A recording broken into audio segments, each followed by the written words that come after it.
Welcome everyone to Team Call. We have both Brooke's team and my team on this call tonight. I'm super excited about this topic because it's one of those eat your frog moments for me because I feel like I'm not good at strategically building a business. But then when I stepped back and realized and looked at my business, I was like, it's really not that complicated. It's super simple. So I'm excited to share some revelations that I had. A couple, just three top announcements. Summit guides are now up and live. So if you're going to Summit, first of all, you better be going to Summit.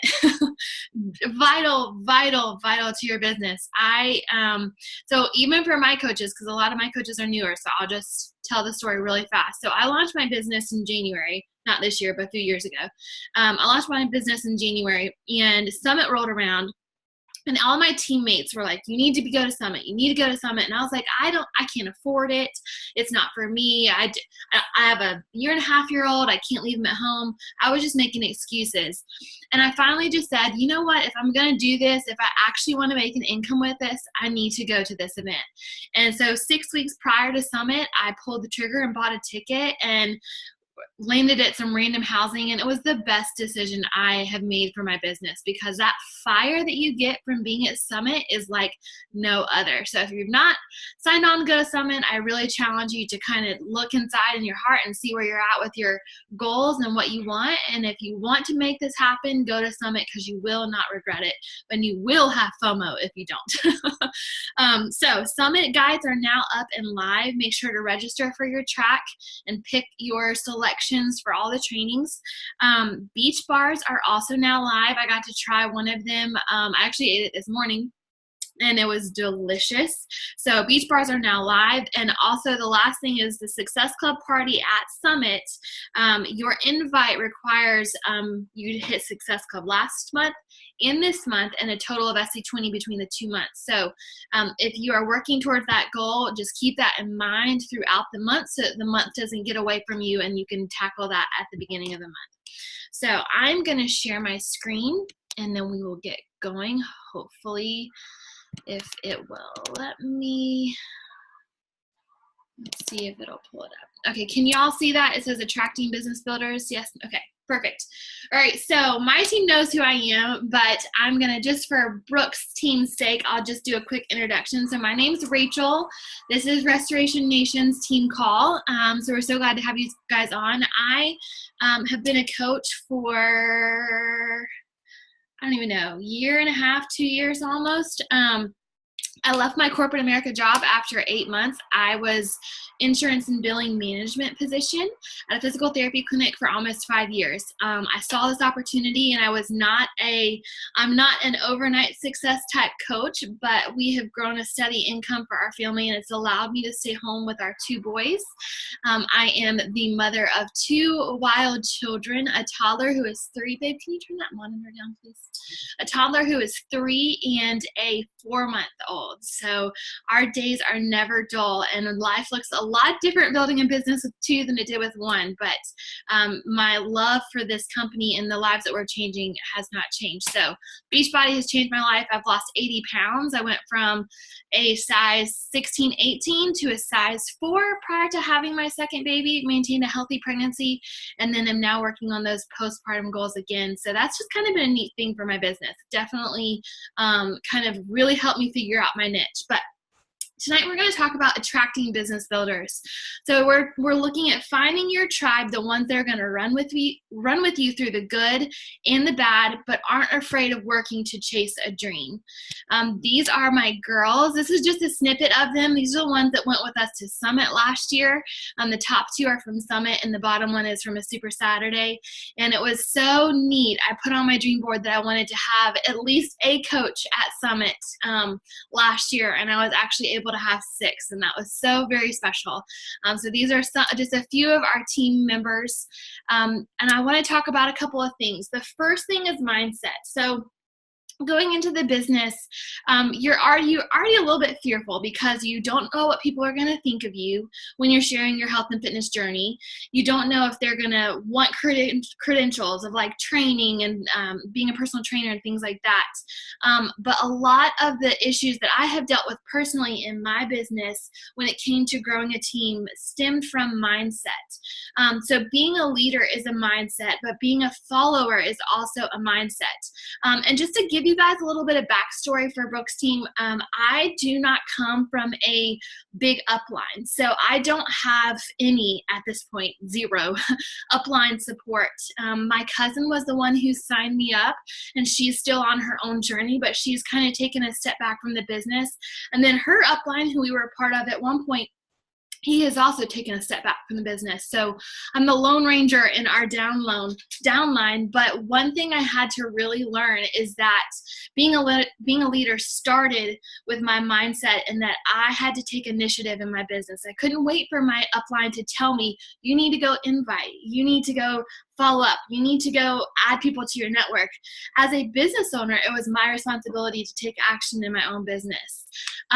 When you don't believe that you have something to offer someone, they're going to perceive that. So going into your conversations with confidence and knowing that what you have to offer is so valuable. You are not pushing a bunch of drinks and a bunch of pills and a quick fix that's going to leave them feeling worthless after they lose the weight and then gain it all back and then some. You're offering to partner with them to make a long-lasting lifestyle change. That's not something to be ashamed of. So every conversation going into it thinking, how did my life change because of Beachbody?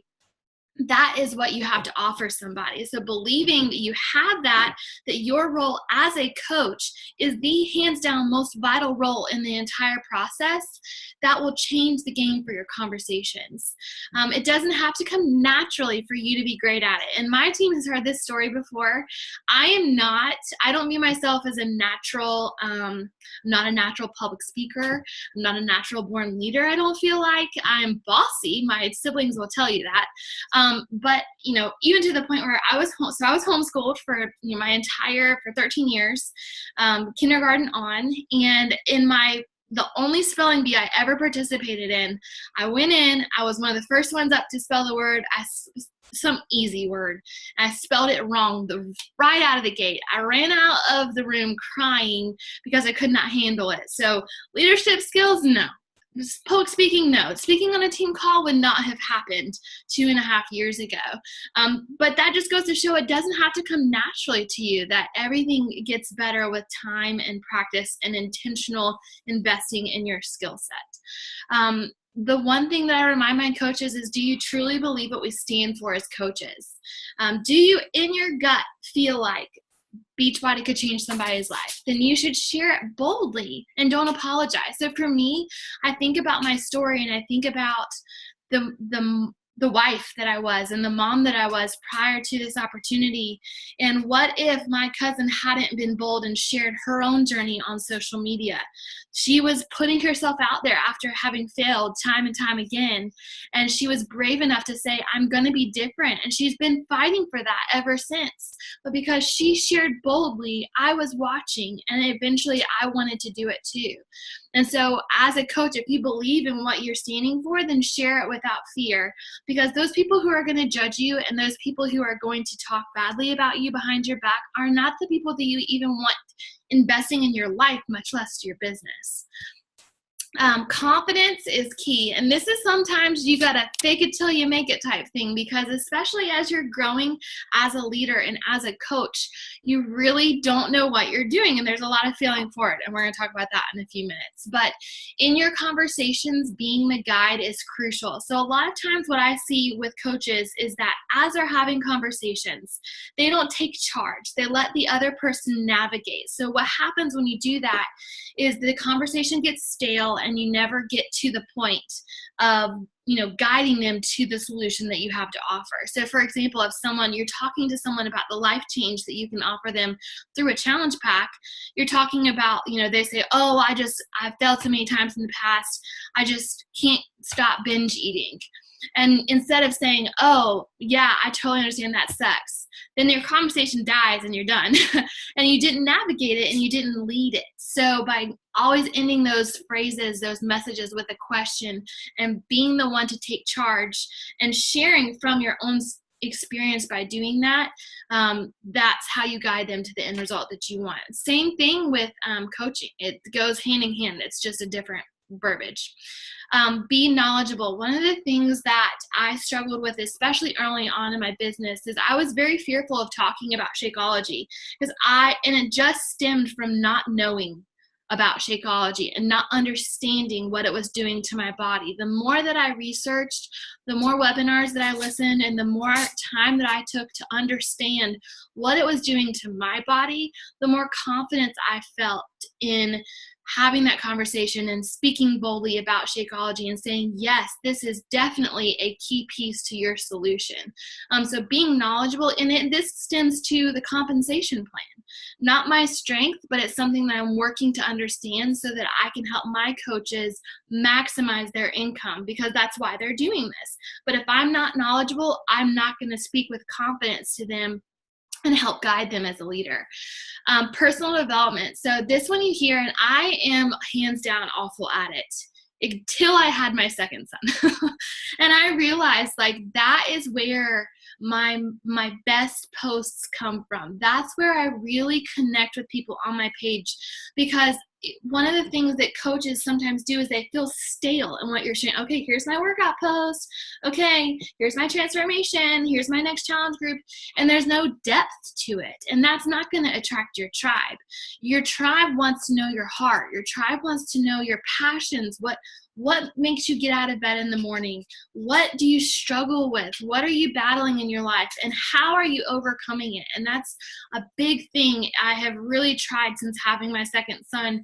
And just to be fully transparent, my team knows this, but I've struggled with some postpartum depression after my second son. It hasn't been enough to need medication and things like that, but it's been enough to really kind of alter my life those first few months. And I wanted to share with intention that journey, but showing that there was a solution to it. So when I was sharing my struggles, I was sharing, this is what I went through today, and this is how I'm working to get better. And so at the end of those posts, I'm always wrapping it up, and personal development was huge in that. So whether it was a book or Audible, or for me in my coaching business, I get fired up listening to other coaches. So I'll just go and have the Beachbody Champions page playing in the background, because those things fire me up, but that's personal development. So do it, share it, because it's going to increase your confidence. So sharing on social media, obviously that's how we get coaches, that's how we get challengers, but how do we share to attract those people that are going to be positive and uplifting and encouraging and want to run with you and want to work the business? And it starts with you you have to share it. If you want to build a team, if you want to build a tribe of women, you have to share as if you have a team, as if you have and are wanting to actually treat this like a business. If all you do is share workout posts, then people aren't even going to know that there's an opportunity to join you as a coach on your team.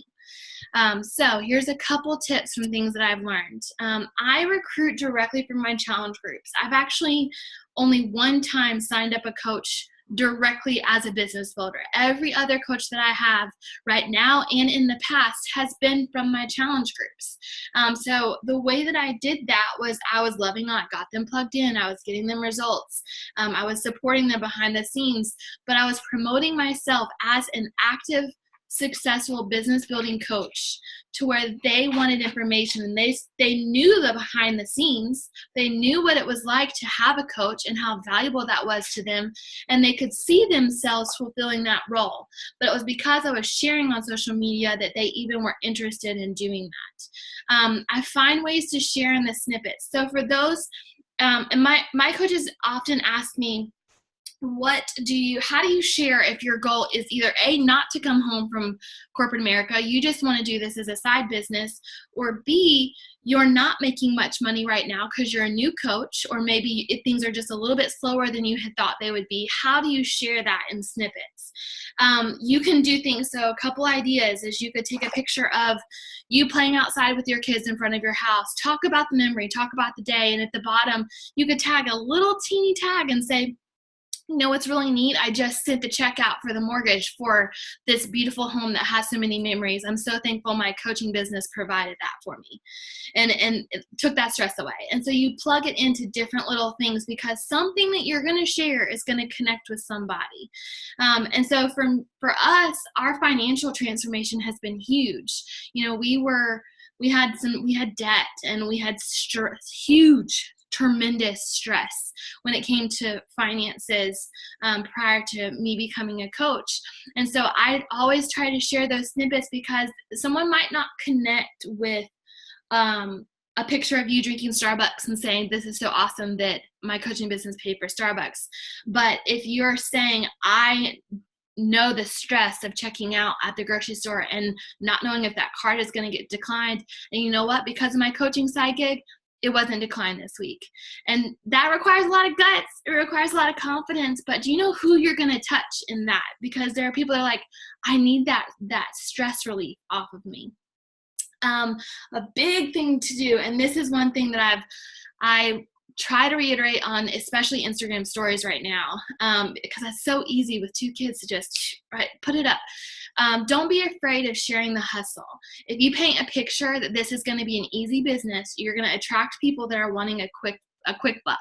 And those people aren't going to stick around. And those people aren't going to want to put the work in, because the truth is, if this business was easy, then everybody in the world would be Beachbody coaches and we would be out of a job. You know, so there's a reason why it's hard, but is this hard worth your why? And that's really important to be connected to that. Share when you are working in the pockets of your day. So especially for moms, especially for working women, I have almost all my team is people who actually work a full-time career and then do this on the side. But sharing those little snippets of the day that you are working, whether that's on Instagram stories, whether that's on your Facebook page, whatever that may be, but talking about, you know, I'm sitting here in my 15-minute lunch break and I'm listening to this Audible, here's my takeaway. You know, you're sharing that you're working your business because people are going to be able to see, oh, I have a 15-minute lunch break, and when I'm on lunch break for 15 minutes, I scroll on social media. I wonder if I could use that time and build a business. Somebody will connect with that. Sharing the emotional side of things. So especially for finding your tribe, this is huge, because without my team of coaches, my postpartum depression journey would have looked so differently. That lifeline of support was so crucial for me in this season of my life that I don't know where I would be without it. So sharing emotionally what your coach meant to you in a challenge group, how that was the missing piece for you and why you had struggled so many times before. Sharing what it's like to feel accepted and not judged for where you're at and where you're going in your journey. Realizing that it's not about a number on the scale, and finding all these different ways to connect with people, because some people, they may not need the financial side of things, but they may be a stay-at-home mom that's lonely, that has no tribe of women that is rising around her to support her, and that's the person that you're going to connect with in that post. So making sure to share all facets, because this business isn't just about financial, and for me it's a huge lifeline of support in my life, and it gives me something to be outside of just a stay-at-home mom, and that having an identity in that has been extremely helpful. So I talk about that. Posting a call to action at least once a week. So I'm just going to be transparent. I was a whole heck of a lot better at this before I had my second baby, so I need to get back on it. But posting a call to action at least once a week and inviting behind the scenes using your challenge group. And I think just to be, in an effort of transparency, and my team knows this, I have taken a blow in my confidence since having a second baby, because I feel like I don't know how to manage my time. I'm struggling to fit it all in. How am I supposed to ask other people to do it? But the reality is it's no different than my fitness. I just need to add that facet to my business as well. So posting that call to action and saying, yes, you can join my team. And I have started being a lot better about that in the last month.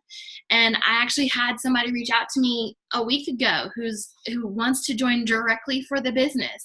And she wasn't on my radar at all. She was not on my radar. But because I was posting those call to actions saying, you can do this too, she was like, okay, tell me what's up. I want to know more information. But if they don't know that there's an opportunity to join you, they're not going to reach out to you. So making sure to post those call to actions. Practice makes perfect. Being willing to fail forward and take the jump. Coach Chulin said this in a group one time. Take the jump and learn how to fly on the way down. So one of the things that happens is you stay in this realm of planning and thinking about your next step. And you're going to plan the most kick butt challenge group. And you're going to run a free group. And you're going to do this and you're going to do that. And you never take the leap. You never do it. So it's the same thing with running a coaching business. I was so afraid that I was going to fail as a leader. I took way too dang long to open up my own team page. If you have one coach or 0 coaches underneath you, you need your own team name, your own team page, and you need to start putting content in there. If you watch a tutorial that you think would be beneficial to your coaches one day, put it in your team page, because you take ownership of your business and you're starting to think like a leader when you go down that path. And I took way too long to do that out of fear. So if you stay in that realm of planning and thinking, you're going to lose the opportunity to jump. So this was huge for me in trainings. I was never put through a coach training. It was one of those, I just figured everything out on my own. So there was a lot of failing forward in this. And I tried to use every opportunity to learn and grow. But also self-reflecting and saying, hey, these are areas that I need to improve. So a little story is I had left my corporate job. I was home full time. And a month later was Teen Cup. And it was my first Teen Cup as a full-time business coach. And so my mindset had shifted. I had just finally realized what elite was. I was like, oh my God, we're going to be elite this year. This is us. We're going to go for it. We're going to be 5-star in the next 3 months. And I just totally blew it. I went too hard, too fast, and focused too much on numbers and lost sight of the heart of why I love this whole thing from the get-go. And I actually lost a few coaches that way because, well, 1, they weren't my tribe. So it was a learning experience. But 2, I had to realize and self-reflect, that's not what my coaches need. That's not the type of coach that I am. And so that's not how I'm going to be successful in this business, by doing things that I see all the other people doing, but it doesn't work for me and my team. So being able to self-reflect and see those areas that I can improve, and then to take action to do so. It's hard when you're in those seasons of painful growth to not crucify yourself if you think something fails. In my opinion, the only failure is if you don't try. So what if you run a clean? So I can vividly remember my first probably 3 free groups. I had never been in a free group. I didn't know what to do in a free group. I had no upline to help me and figure it out, but I just kept seeing people talk about free groups. So I thought, hey, we'll do a soup share. And then after that, I thought, hey, we'll do, I don't even remember, but they were total bombs. They did not work at all. Nobody engaged. No one ever joined me from them. They were terrible, but it was an opportunity for me to grow. And I had to be intentional about not thinking it was me that failed. It was just me learning how I wanted to run my business. Don't give up on the first try. So challenge groups, free groups, social media. If a transformation post that you put up flops, that doesn't mean anything. It just means that maybe that wasn't the right timing. Maybe you just weren't quite in the moment when you were posting and you were thinking more about the numbers or whatever, and that came through on your post. Or maybe it was just a learning experience, and not every post that you put up is going to have 65 likes on it. You can go on my page right now and you can see The posts that get the most traction always have my kids in them. Always, without fail. It does not matter.